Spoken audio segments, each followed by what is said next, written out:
Node.js is one of the most popular server-side frameworks. Increasingly, companies are building their applications with Node.js.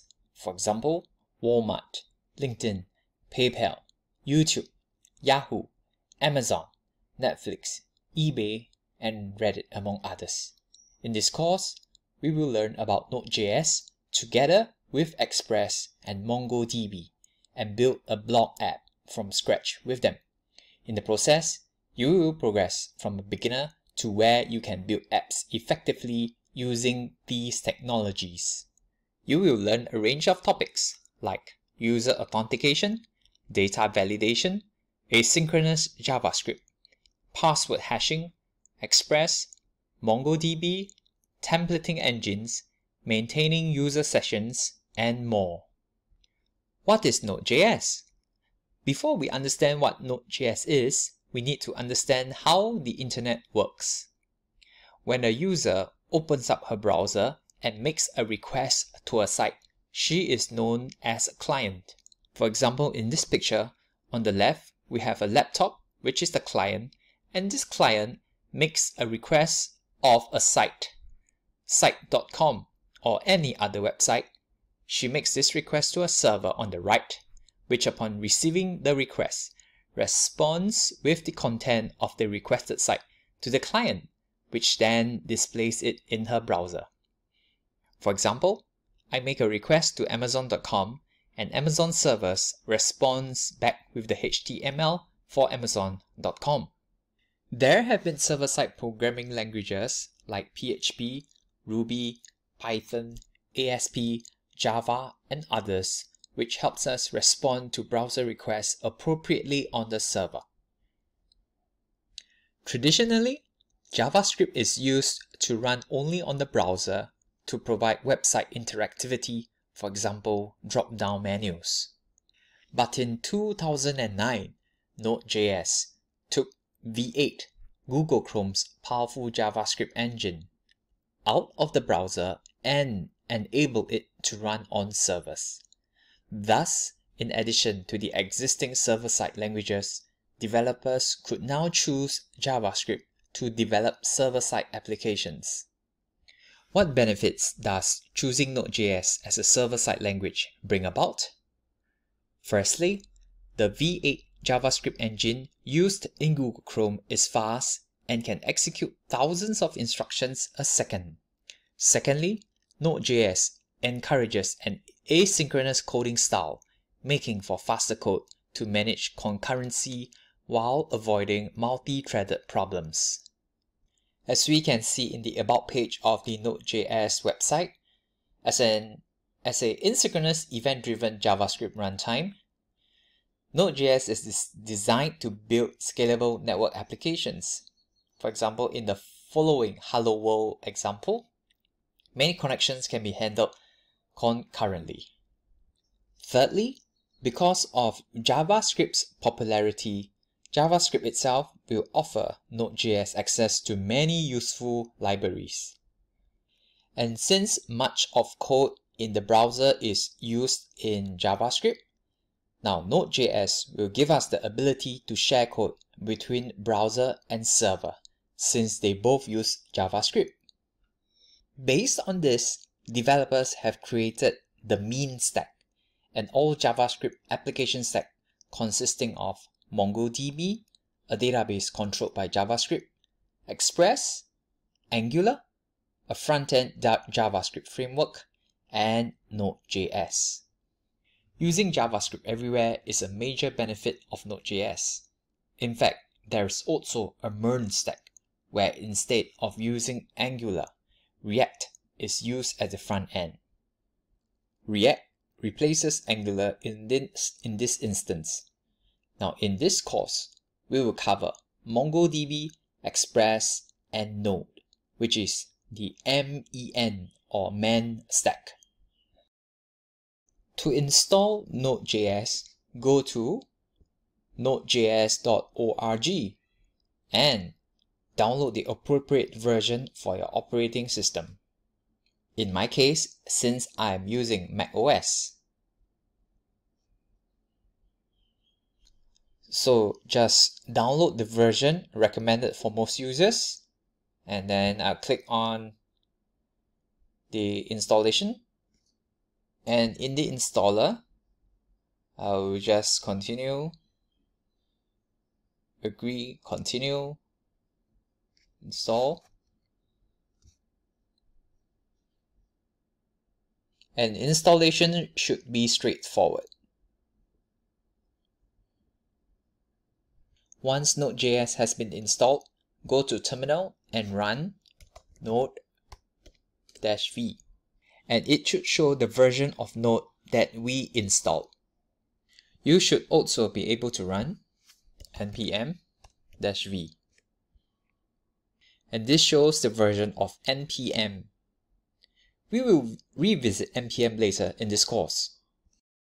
We will create our first server to better understand how a request and response between a client and a server works. In a code editor of your choice.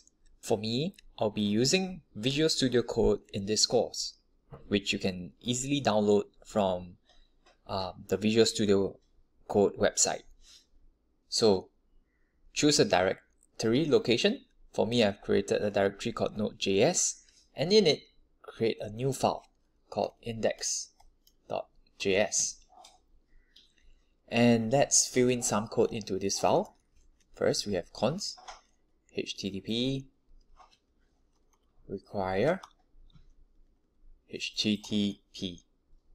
Now, the require function in Node.js helps us to grab the package in Node.js called http.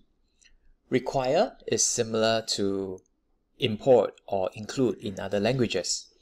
So we require here, it takes the name of a package as its argument, and then it will return the package, which we assign to a variable called http. And we can then use this http variable as we would like any other object. So the general convention is that when we require a module, we put it in a variable that has the same name as the module itself. So in our example, we put the http module in a variable of the same name http. You can of course choose to put it in a variable with a different name, for example http2, but having the same name as a package name does prevent confusion.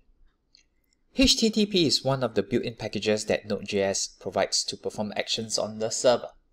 We have other essential built-in packages that we will cover later, for example, the file system access fs package and the utility function package util.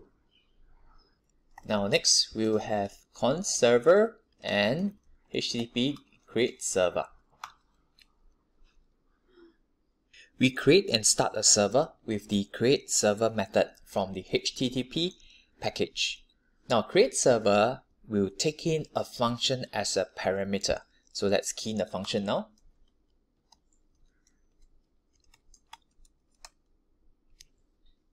So what we have here is actually a function, and we call it a callback function. Now why do we call it a callback function?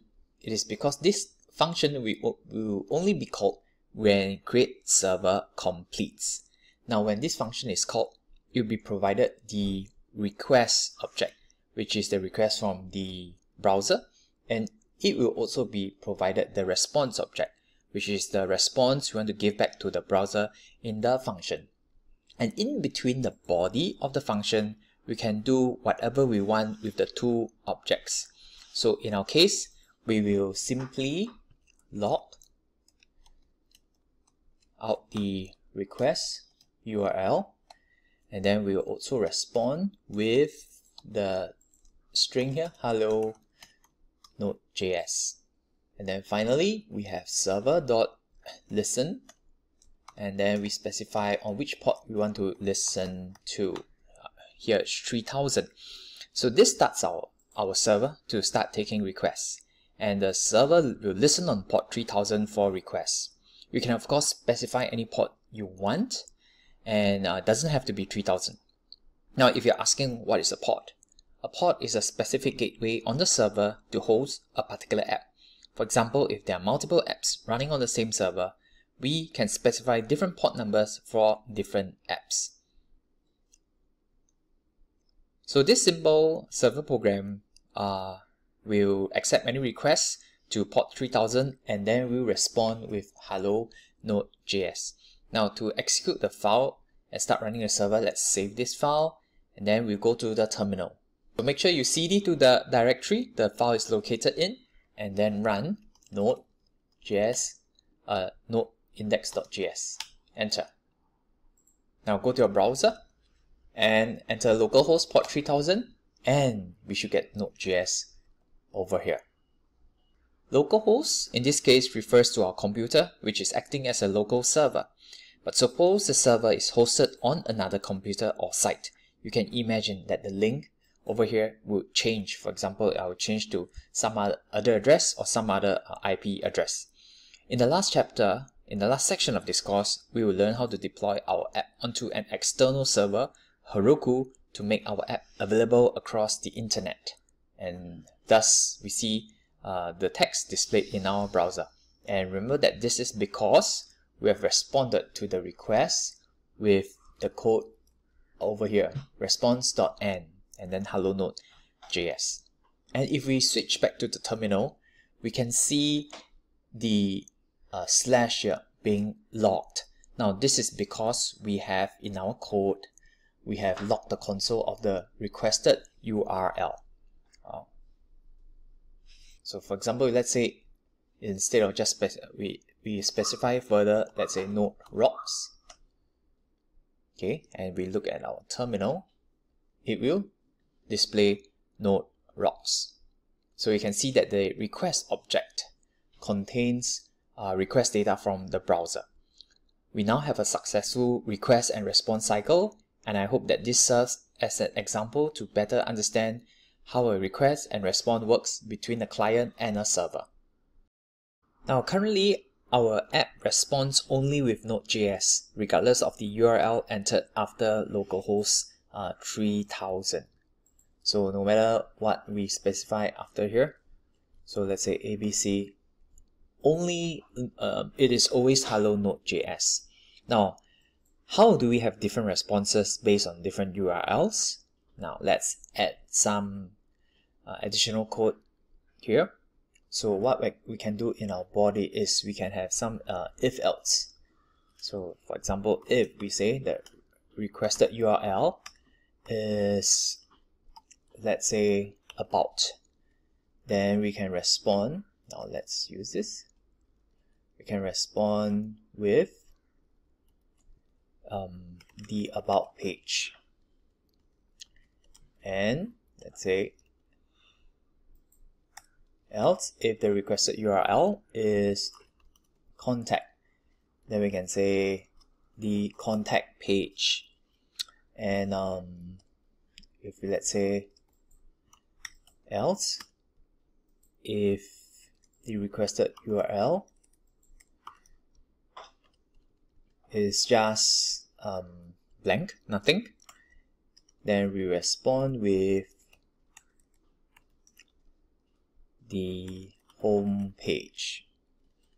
Then else we write head 404. Now let's still explain what this is, and then we'll say page not found. Okay, we can comment this away. So over here what we are doing is we are using an if-else statement in the callback function. We check for the request URL, and depending on its path, we respond with different messages. If the URL contains the /about, then we serve the about page. If it's contact, then we serve the contact page. And if it's just a slash, we serve the home page. So if the path does not exist in the if-else, we default to the last clause over here, and we respond with page not found and also write head 404. Now, what is write head? Write head writes the status code of the request, and normally a status code of 200 indicates that this server responded with a successful response. You can see the status code of your request wherever you request a site from the Chrome browser. So you can, in the Chrome browser, you can go to View, Developer, then Developer Tools, okay, over here, and then under Network, and under Network, for example, if I do a request, and you can see under Status here, over here, that you get a status code of 200, indicating OK.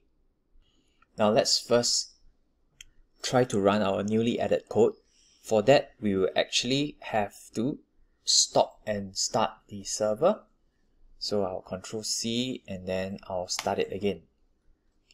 Okay, it started, and so make sure that when you have new code, you have to stop and restart the server. Later on, we'll show how we can avoid this repetitive task. So if we go to the Chrome again, browser, and we just enter localhost 3000, it will give us the home page. If we do a /about, it gives us the about page. And notice that the status is 200. And if, for example, if it's contact, it will be contact page and status 200. Now, if let's say I request for an invalid URL, for example, contacts, then you give me page not found. And with the status code being 404, indicating not found.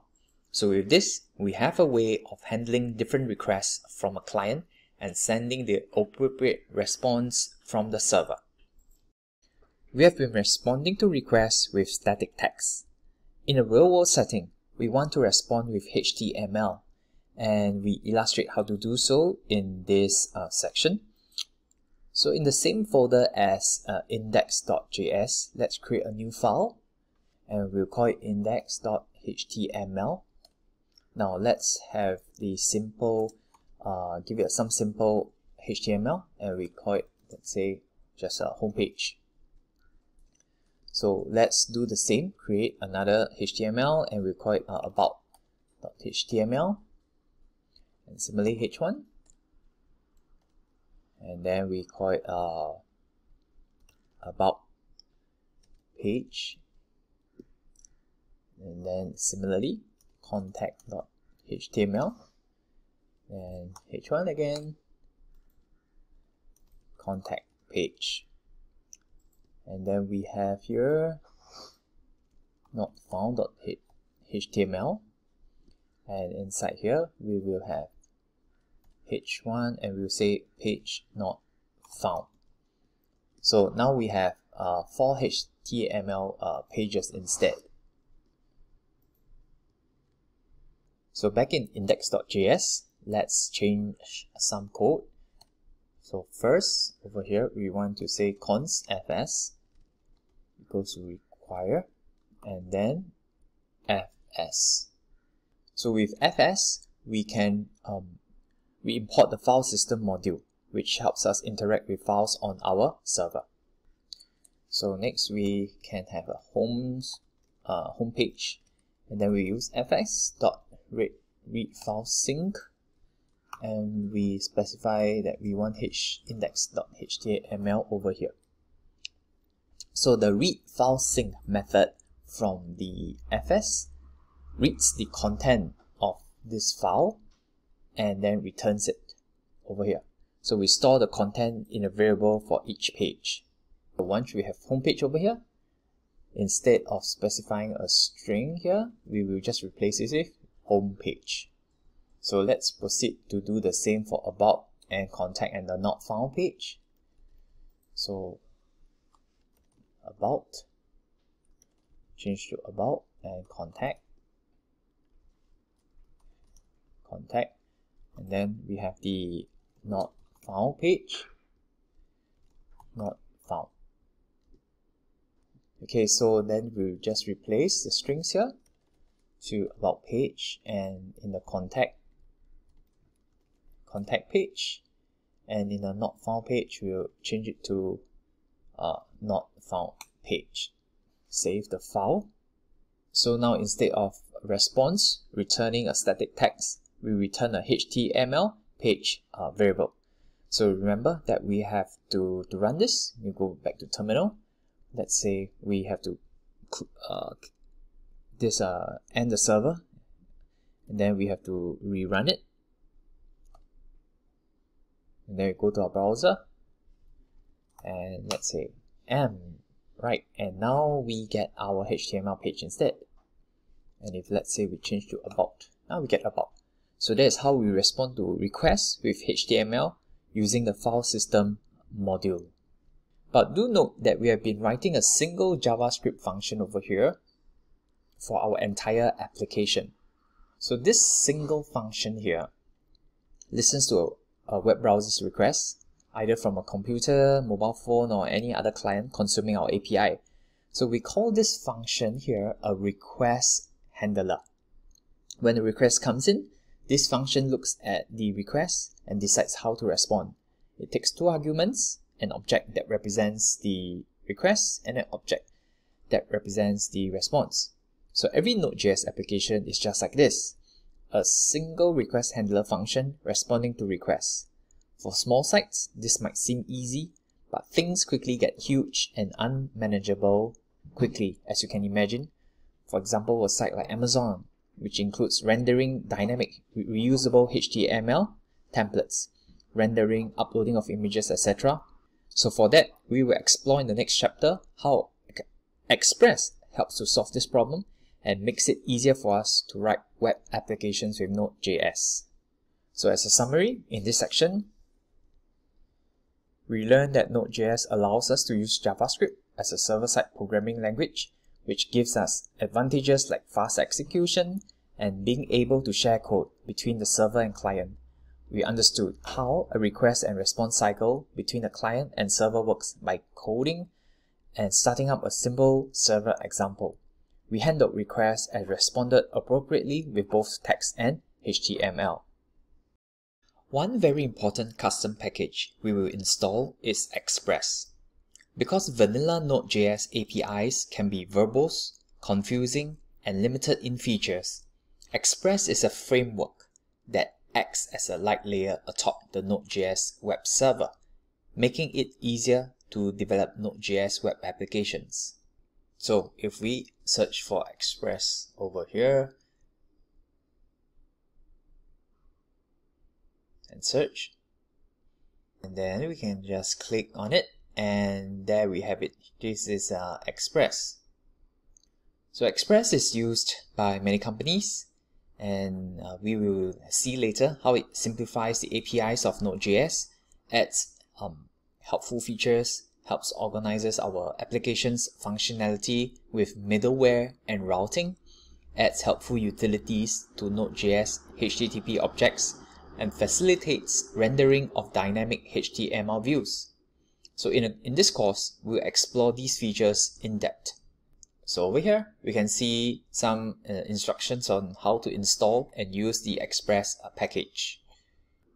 And as mentioned, under installation, we have to run npm install Express. Now, before we run npm install Express, npm requires that we have a file package called package.json. It tracks all packages and their versions used in our app. So if let's say we run npm install Express without the file, we will get a series of warnings like no such file or directory and open package.json. So let's first generate this package.json, and how we do so is, okay, let's stop the server. Okay, let's first run npm init. So as you can see, it's a utility which will walk us through creating a package.json file. So it will prompt a series of questions about our project, for example, project name, author, version, to create an initial package.json for us. You can of course manually create this package.json on your own, but npm init saves us a bit of time when creating package.json files. So for now, let's just press enter for all the questions. So package name, you just enter, enter, enter, enter, enter, enter, enter, enter, enter. Is this okay? Or just enter. And then we can go back to our Visual Studio Code and we can see the package.json file. So as you can see, package.json contains metadata about our Node project, like the name of the project, its version, and its authors. So now we can proceed to install Express with npm install Express. Now when the installation of Express is done, you will notice that back in package.json that there will be a new property called dependencies being added to the package.json. Dependencies contain the dependency packages and their version numbers. So what we have now is Express version 17.1.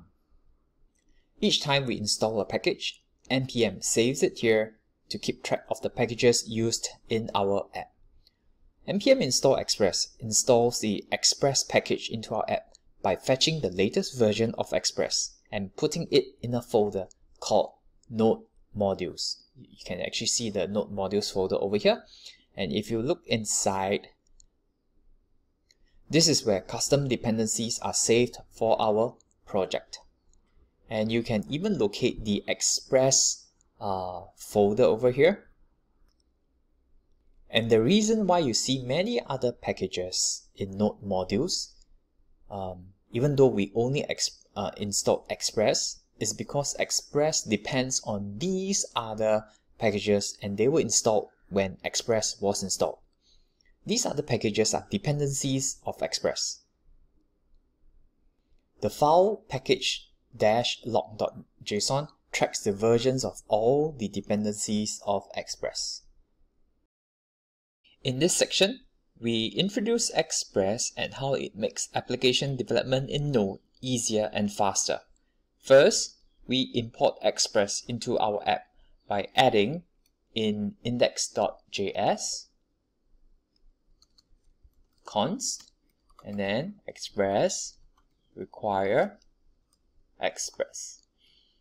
So we are requiring the Express package and then we assign it into the Express variable, just like we did for the HTTP and the file system packages. So this require Express, it will pull the Express package from the Node Modules directory. Now to appreciate how much easier Express makes development for us, we are going to use Express to repeat what we have previously done. And if you remember, previously we created a server and we started, we have the following code. So we had to take care of importing like HTTP, FS, and also we have to take care of the request and the response object. Now, but with Express, we can actually achieve the same, where instead of having HTTP and the file system, we can actually just have require Express, and then we say const app require Express, where this is a call to the Express function to start a new Express app. And then instead of having the create server function from HTTP, let us comment this, what we have is just app, then .listen. And then the first argument will be the port number, and then later the callback function. So over here we just say console.log and we can say app listening on port 3000. And actually we can, let's just comment these as well.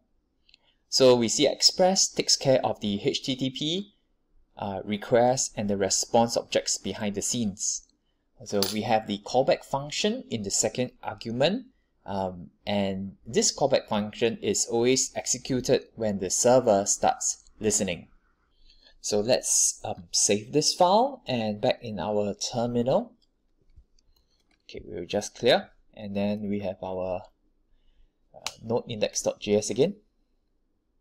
Oops, I got an error and I forgot to comment this out. Okay, so just save it again and back in our terminal. And then we see app listening on port 3000. Now this of course is not very useful, and let's look at more about the advantages of using Express here. So Express allows greater flexibility in responding to browser GET or POST requests.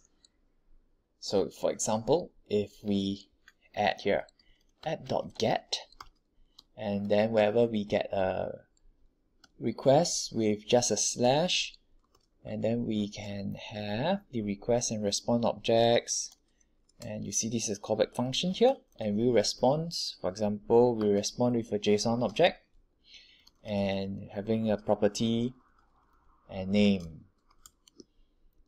So over here we see that Express has populated more operations for us to respond better to browser requests. For example, we can return a JSON object back to the browser with the response.json.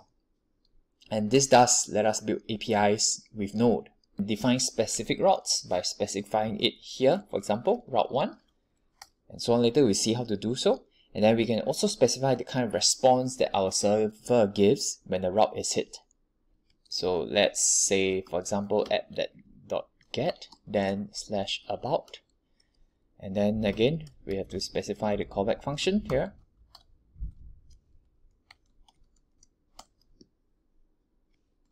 And then let's say we respond with something else, for example about page, and then make sure we save this, and back in our terminal stop the server and run it again, and let's go to the browser. So if we have about, we get the JSON response over here, and if we just remove this, yeah, we get a different JSON response. Now this is also called routing, where we map requests to specific handlers depending on their URL. Now previously without Express, remember we had to respond to individual routes with a extended if-else statement in one big request handler. Now with Express, we no longer need to do all this. We can refactor one big request handler function into many smaller request handlers that each handle a specific function. This allows us to build our app in a more modular and maintainable way. We can also define the type of response the server serves. For example, to serve HTML files with Express, now we add the following. Const path require, and then path. So here we introduce a new module called path, and path is another built-in module in Node. It helps us get the specific path to this file. Because to display HTML files, we need their absolute paths. So for example, instead of returning a response.json over here, we want to return the index.html. And we do so by having response, and then we send the file. Now, but when we send the file, we need an absolute path here. So to get an absolute path, what we do is path.resolved over here. And then in it, we specify the directory name and the file index.html. So over here, path.resolved helps us get the full absolute path, which otherwise changes based on different operating systems. For example, on Mac and Linux, we refer to a directory using /directory. Now, but on Windows, we refer it using this the other slash. I'm sorry, for Mac and Linux, we refer it this way, but for this Windows, we refer it using this way. Now, instead of having to worry about whether we are running on Mac or Windows, by using path.resolve, this ensures that things run smoothly, regardless if the OS is Windows, Mac, or Linux. And then we also see that using Express, it adds things like the send file method, which if we had to implement without Express would be about 45 lines of complicated file code. Thus, I hope you come to slowly appreciate how Express makes it easier to write these request handlers, and in general, simplify development in Node. Now let's try running this file. Oops, I think I've accidentally added this.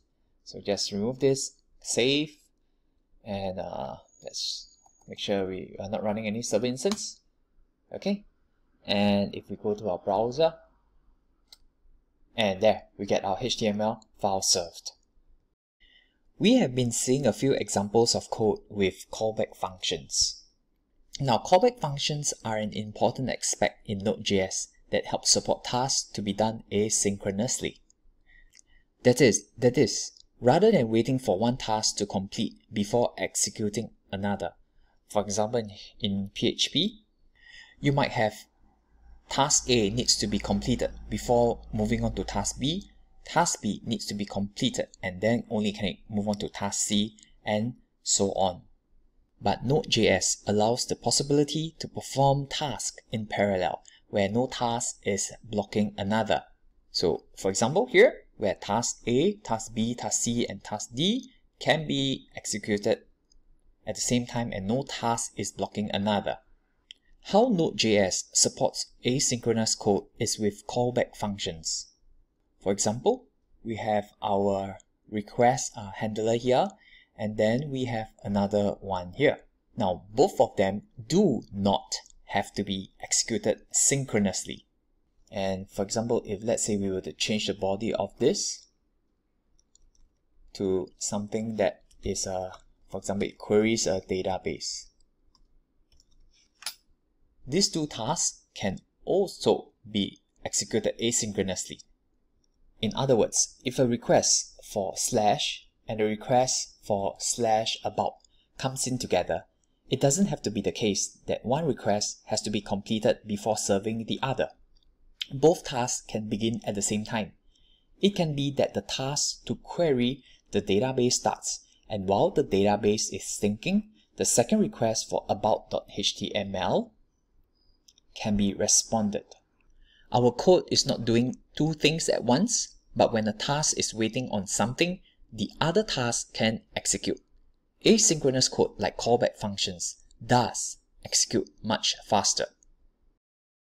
Let's now see how to use Express to serve the about and contact HTML files. Okay, so we'll just copy this and we'll just paste it in the about here, where instead of index, we'll change it to about. Then we'll add another request handler. So contact and then contact. So make sure we save the file and then stop server, run it again. And now we go to the browser.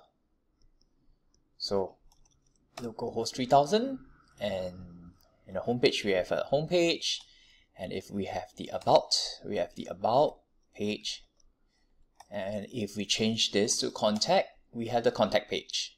Now note here that in all our request handlers we use app.get, and app.get to handle the HTTP GET requests. Now because GET requests are the most common HTTP method, the GET request, as its name suggests, gets resources like a home page, an image, etc. GET methods do not change the state of our app. It simply retrieves. Other methods like post and put do that, and we will cover them in this course. Now that we are serving HTML pages from our server, how do we include static files like fonts, images, and CSS with Express? Now to do so, in index.js, let's add app.use and then express.static, and then we say public. Now app.use here is a special function to increase functionality with Express by adding a function to our application's middleware stack. We will discuss more on middleware in a dedicated chapter later on.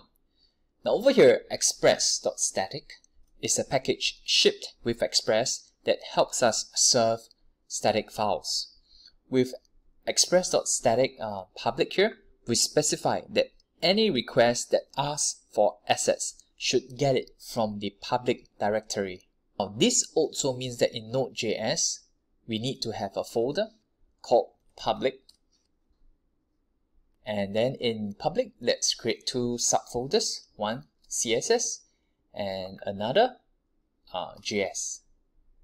Oops.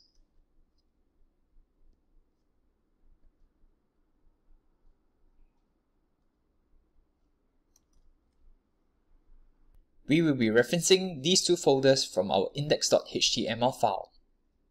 First in CSS, let's create a file and we will call it index.css, and let's have body and then background color, let's say coral for example. Now to reference index.css from our index.html, we have to add the following, which is link, then rl equals style sheet and href, css, the folder, and the file index.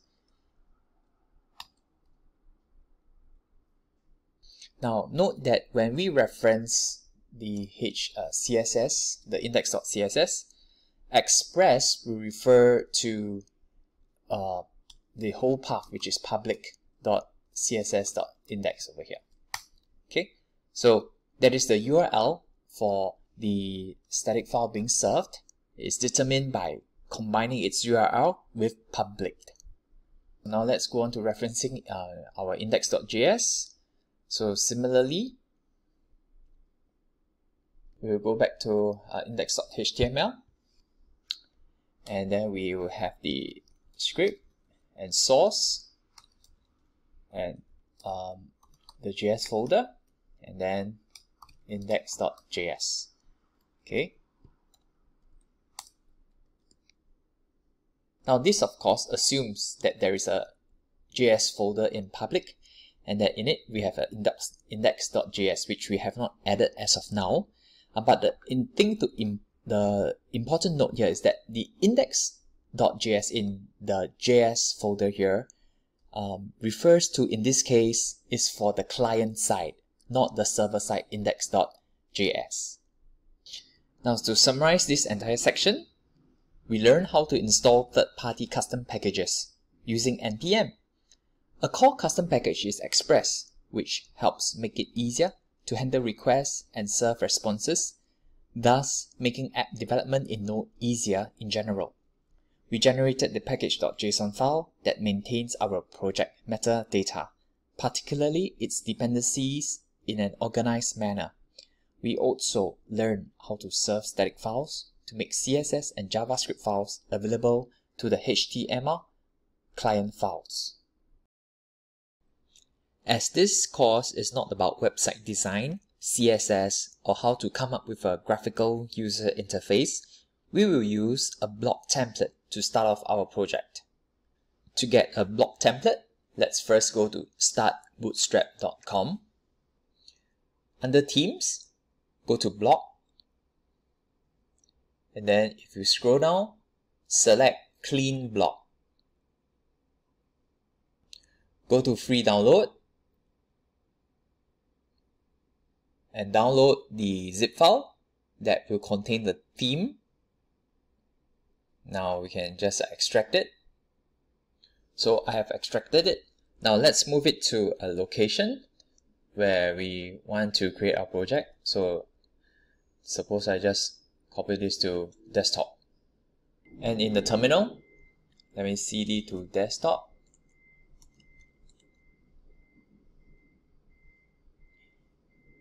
And cd to the folder that I have just downloaded and extracted. And in the folder, do a npm init. So just say yes to all the questions for package.json to be generated for us. And now in the folder, we will install Express, npm install Express.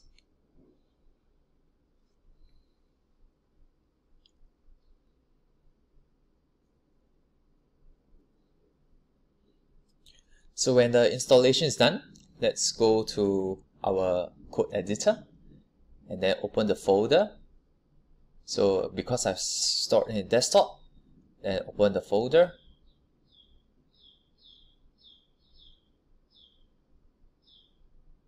And then you can see the various files, HTML files over here, for example, and then the folders, CSS, image folder, and so on. Now what we'll do first is, in the root of the project, let's create a file called index.js. And then we fill it with const express require express.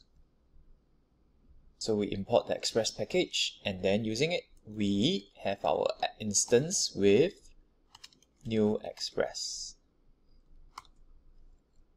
And then let's get the server to start by app.listening on port 4000 and provide the callback function here to handle any request. And for now, we'll just do console.log and print out the message app listening on port 4000. Save this file, and to run the server, we can actually from here do node index.js. So yet we have the server running.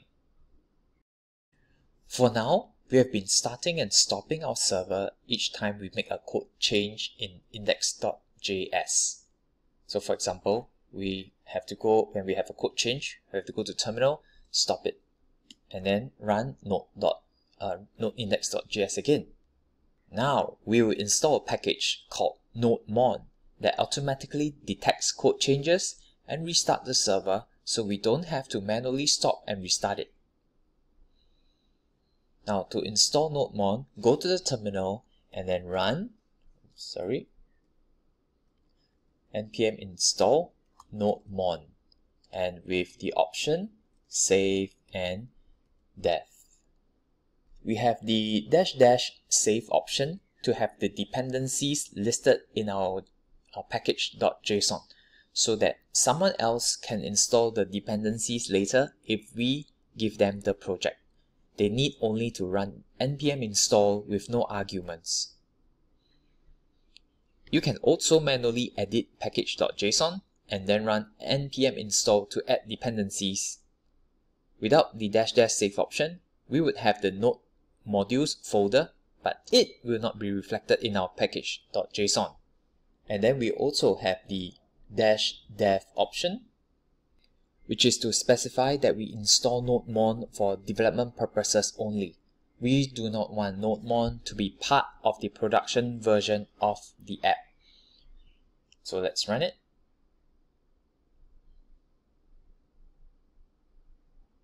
Now when nodemon is installed,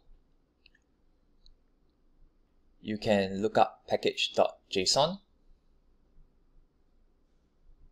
and under dev dependencies, you can actually see the nodemon listed under it.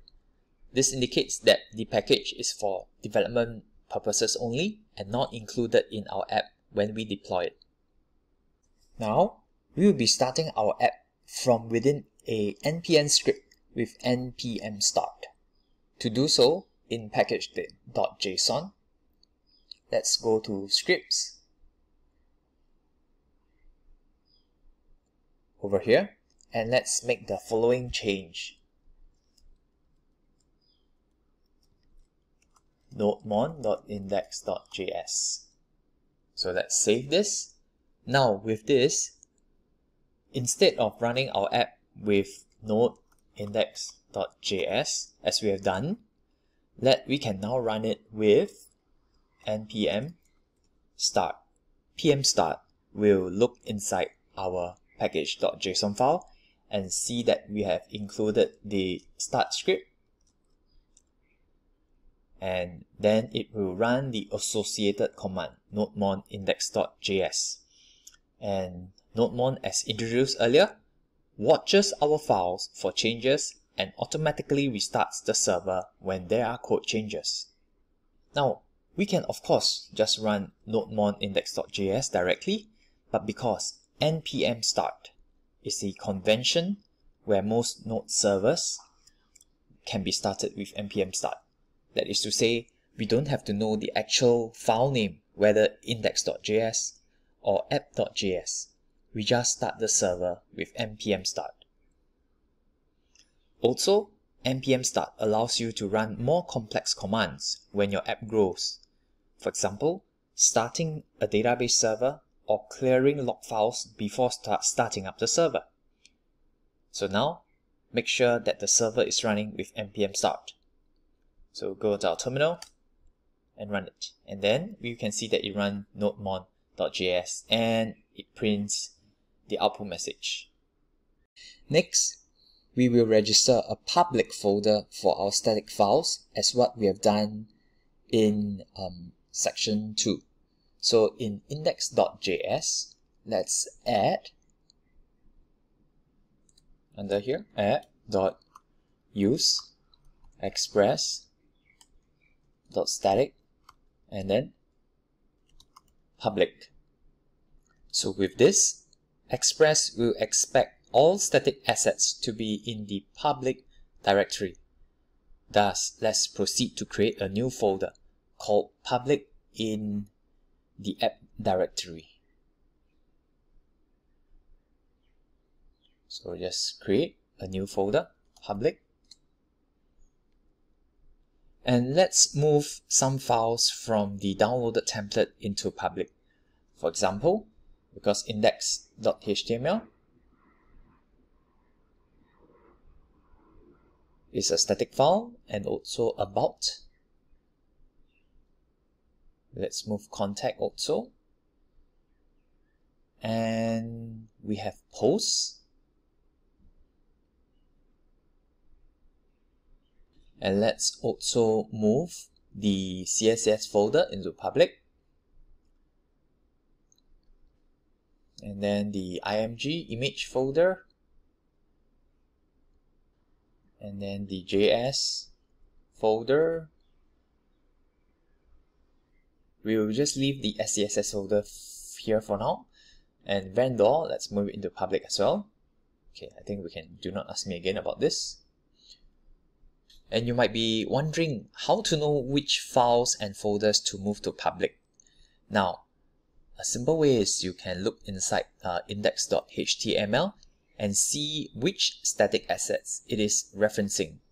So I'll go through the relevant pieces of index.html here. So for example, under the head tag, we can see that it is referencing vendor and also the CSS folder.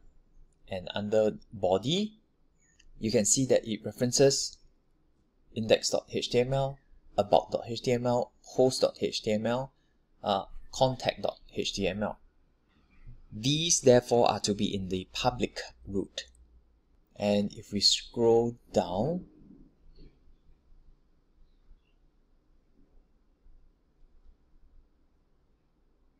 we can see that vendor is referenced again, which we have moved into public. And we also see JS being referenced. So that's why we move JS into public. And of course, if you search for img, you see that we reference the img folder as well.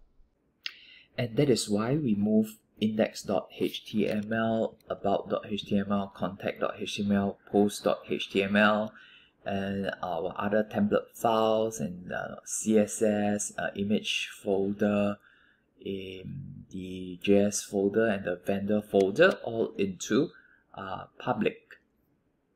So if we save our file and let's go to our browser and we enter in localhost 4000, we will get our index.html, which is served by Express. And then we also see the images along and with the other static assets. And say if we click the about page, we also get the about page, and let's say the contact page, and so on. Now currently we are serving our index about contact.html files from the public folder, and which is treating it like any other static file. Now, but we should, however, be serving these files by defining specific routes with app.get and responding when specific routes are hit, as what we have done before. So to do so, let's create a pages folder in the root app directory. So let's create a pages folder. And let's move all the HTML files from public over there. So pages, into pages, into pages, into pages. So after copying the files, we will set up the routes for the various pages. To set up the homepage route, let's register a get route to serve the home HTML when we receive a request from the browser. So let's go to index.js and let's do app.get slash, and if we get a slash, what we will do is we will serve the index HTML, but we first have to add our callback function with a request and response. So in the body, we do a response.sendFile. And inside here, we do the path resolve.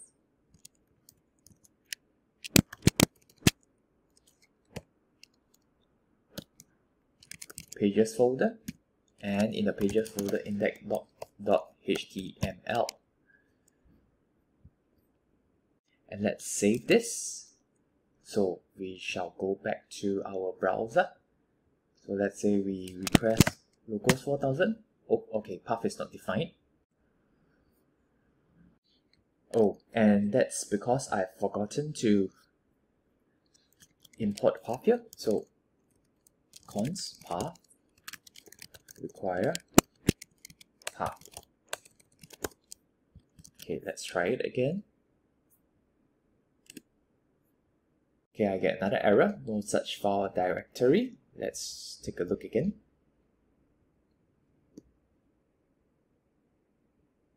Now, and the error is actually because I put the pages folder inside public folder, which is wrong, whereas the pages folder should be in the root. So let's just move this. Okay, so pages should be on a separate level. It should be on the root level.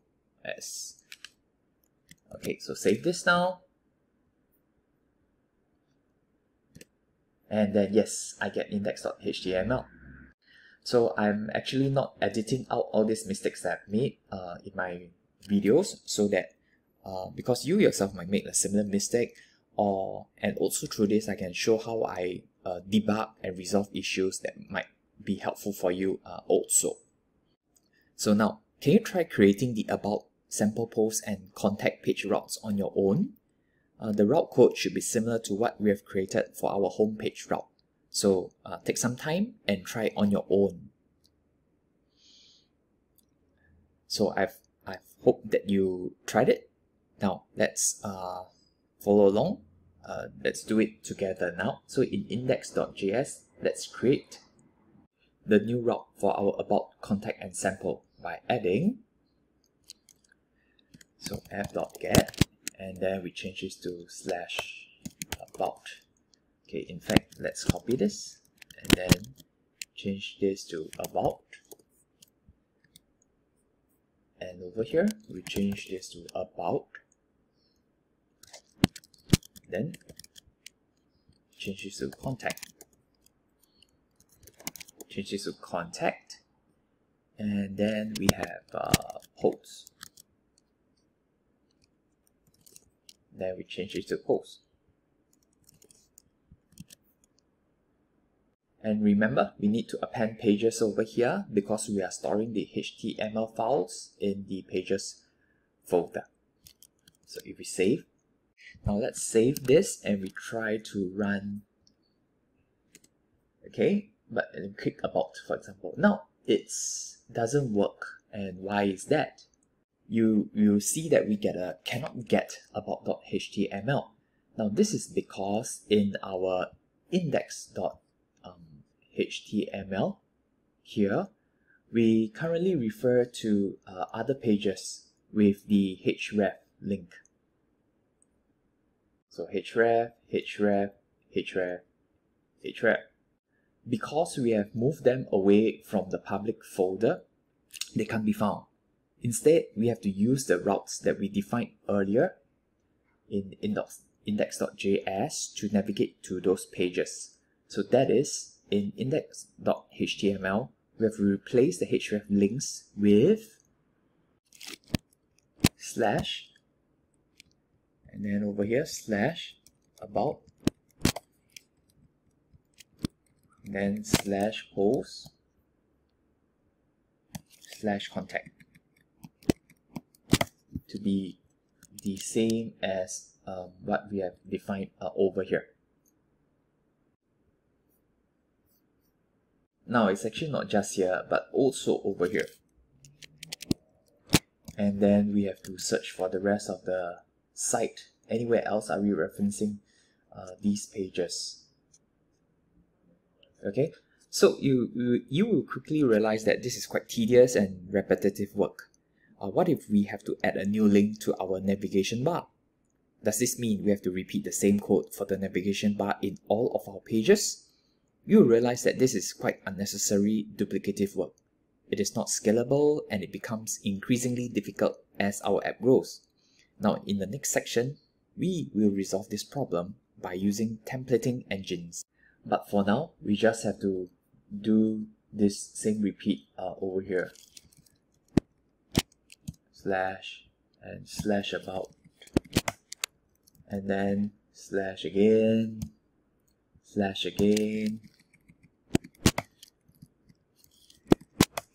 and saving this and doing the same thing for contact. Okay, so you can do it on your own.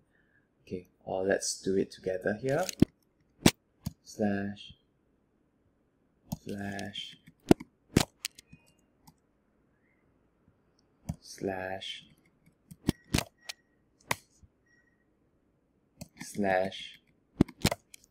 okay, save it.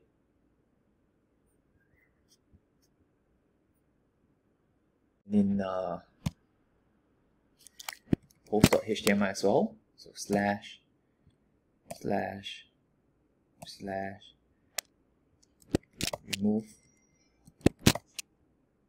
remove. Okay, let's save it. And if we go to our browser, okay. Yep, okay, so it works now.